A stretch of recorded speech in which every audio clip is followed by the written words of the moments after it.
we do it the hard way, okay? Because we don't know, right? I always say that life is like a game. So in order to play the game well and win, you need to know the rules. Most of us are just, hanging around here, not even knowing that we're in the game. So we can't win. We're just, losing. Okay, we're not participating. We're not having fun. We don't even realize that it's supposed to be fun. So if we don't know the games of life, if we don't know the game of study, if we don't know the game of relationship, if we don't know the strategies, then we can't thrive as much as we would if we knew the strategy. So most people get the strategy wrong, especially in identity shifting and achieving their goals. They'll set a goal, okay? They'll set a goal of, I want this job, or I want to pass these exams, okay? They'll set the goal and then focus on that goal, right? Really focus, and then maybe do something here and there, and implement certain habits, maybe study for 1 hour every day, having this big goal in mind, pass the bar exam, or having this big goal in mind, get a job that earns certain amount of money, and then do a few things, maybe make some job applications, and then later on, if they achieve the goal, they change their identity. So it goes from the third layer, which is outcome, to the second layer, which is processes, to the first layer, which is identity. That's what most people do. I'll put a diagram here to show you what I'm talking about. Okay? Now, the smart way to do it, okay, is to do the reverse. To identity shift first, and then change the habits, and then the results will come automatically. It's Einstein who said, it's a mad person who does the same things and expects different results. So the first layer, okay, of this 3-level process of identity shifting is the identity, which has to do with your core beliefs. Who are you at the core, right? When I decided that I no longer wanted to struggle in school, I didn't want to do last minute rushes, like the exam is coming and it's 2 weeks time, that's when I start studying my whole coursework. I didn't want to do that. I didn't want to feel like my teachers were oppressive beings that were just there to judge me. I didn't want to feel like I'm being watched going to the class because I'm so self-conscious. I didn't want to mess up my presentations because I'm so nervous. I didn't want any of that anymore. So I decided to change. And intuitively, and from all my studies and what I'd been doing, I just knew that I had to shift my identity. So what I did when I finished law school and was joining my school of law to do the bar exam, I just decided that I was the kind of person who was good at studying. That's who I was. That's what I decided. Okay? So I changed my belief that from I am not good at studies and I hate school to I'm good at studies and I'm the kind of person who loves school. That was the first thing I changed. And I was even coaching a friend of mine about this, where she went to law school and her identity problem was that she believed that people are against her, right?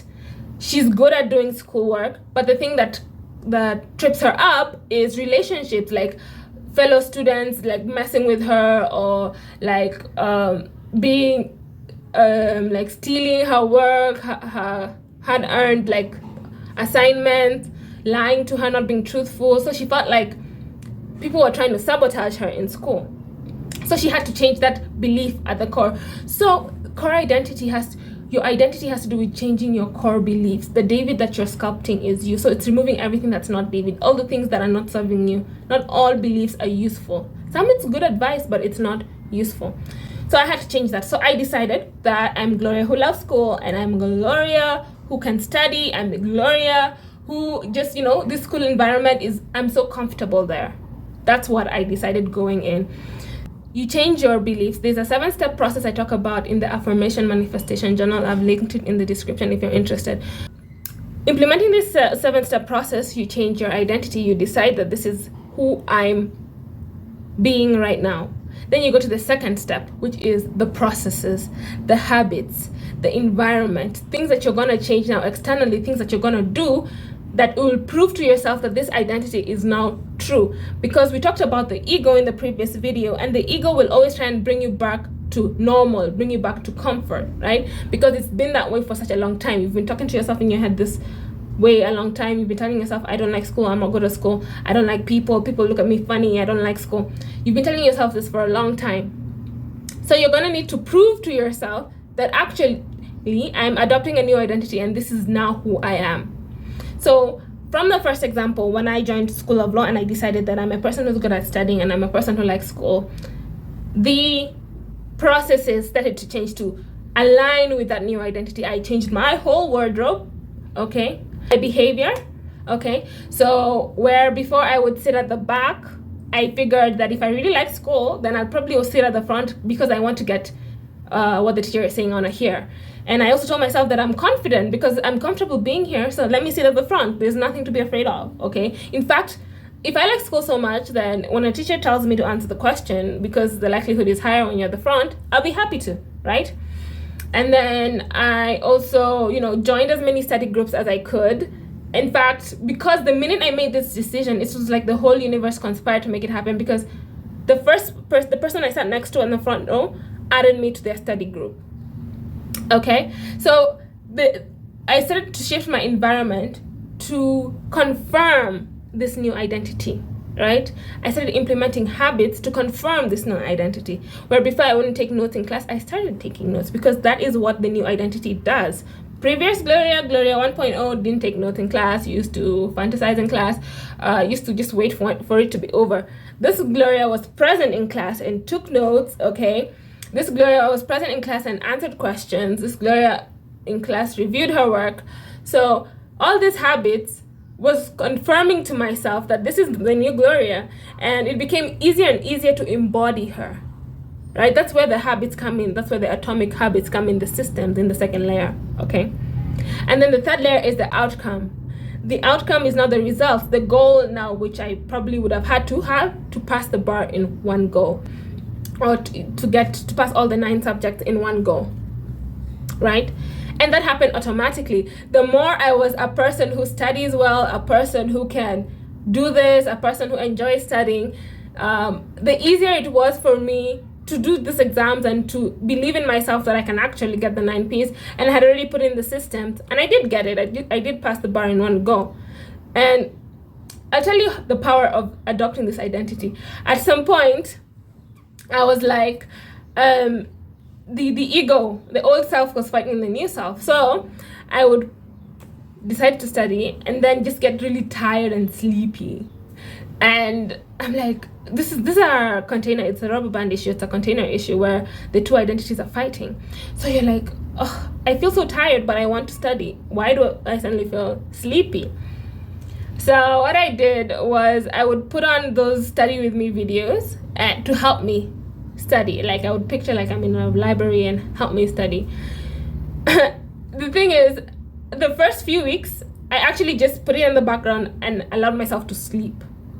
But over time, it was like the other identity, the new identity was becoming stronger than the old one. So I couldn't do it anymore. I was like, no, I no longer feel tired, so let me just study. And it kept nagging me, and eventually I just started studying during that time. So that's the power of doing the identity shift process first, then going to the processes, then going to the outcomes. You'll get the results. If you change your habits, the results are just going to show. But if you keep wishing and hemming and hawing, oh, I want to pass the exam, and then you're trying to do things, but at the core of it, you're like, no, I can't pass the exams. I'm not capable. I'm not worthy. I don't deserve to get good grades. If I get good grades, people will see me, and then I'll have to explain to them, and then maybe I can't recreate it again, and this is just a one-time thing, and people make fun of me. All sorts of things will come up, and the ego will take advantage of that and bring you back to normal, bring you back to where you left. So the thing is, like I said, life is like a game, and for you to win this game, it's important that you know how things work, right? If you don't know how to play this whole study game, the school game, you're gonna end up in trouble. Talking about the friend that I coached, just by identity shifting and realizing and changing her beliefs that, okay, at the core of it, her issue was that she had this people-pleasing tendencies because she was afraid of being alone, right? So when we worked on that and we told her, no, you don't need you don't need other people to make you happy. You can be happy by yourself. When she had this whole I can be with myself, I enjoy my own company, that's when the right people, she started attracting the right people, right? And I've seen a lot of extroverts have this problem, especially if you really put your happiness in the external, or if you really put you're not comfortable being by yourself, you always want to hang out with other people. It's fine to be an extrovert, but if hanging out with other people is at the expense of hanging out with yourself, you're not comfortable with yourself, then of course it's going to be detrimental to you. But if you do the inner work and learn about it, you're going to be good. If you do this 3-step process, you're going to transform your life. So I hope that helps. And if you would like to learn more about these things and learn about all the systems, academics, right? How to ace academics, how to know the rules, learn the rules, apply them, make it easier for yourself to get good grades, to get what it is you're desiring, whether it's transforming yourself, knowing the rules of well-being, right? Knowing how to practice the rules of well-being, the rules of self-care, the game of self-care. I feel like everything is a game. That's what I do in my coaching. I help people learn the rules of the game, learn the rules of well-being, and reorient their lives in a way that they can be winning rather than the system playing against them. So if you're interested in that, check the description for my coaching services and the affirmation manifestation journal, which can help you can help the identity shifting process and add to your well-being as well, is in the description. So I hope you enjoyed that, and see you next time. Bye.